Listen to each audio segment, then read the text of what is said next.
Mutual decision to move forward nga ba talaga? Heaven Peralejo, may tinatago sa likod ng hiwalayan nila ni Marco Gallo? Marami ang nagulat sa biglaang pag-amin ni Heaven Peralejo tungkol sa hiwalayan nila ng aktor na si Marco Gallo. Sa kanyang pahayag, it was a mutual decision to move forward individually. So, we're okay, we're good friends.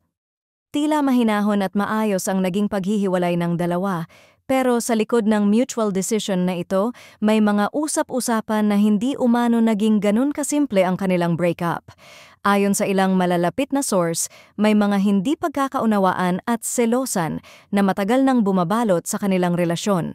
Masyado raw naging malapit si Marco sa isa sa kanyang bagong ka-love team, habang si Heaven naman ay naging busy sa mga endorsement at out-of-town commitments.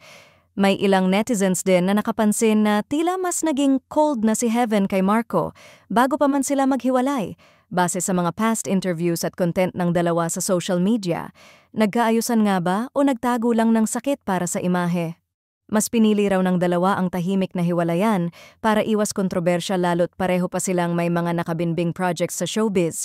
Pero hindi rin mapipigilan ang tanong ng marami, saan nga ba talaga nagkamali? At may ikatlong party ba sa likod ng lahat ng ito?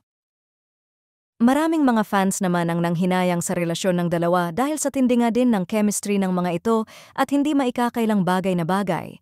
Talaga ang dalawa, masyadong naging open ang relasyon ng dalawa sa publiko, kung kaya't marami ang nanghinayang na hindi nga sila ang magiging endgame ng isa't isa. May ilan na humanga sa maturity ng dalawa, pero mas marami ang nagsabing tila may script ang sagot ni Heaven dahil nga sa may paparating itong serye kasama sina Jerome Ponce at Joseph Marco. Abangan natin kung magsasalita rin si Marco Gallo sa isyong ito o mananatili nga lang bang mutual ang kanilang katahimikan?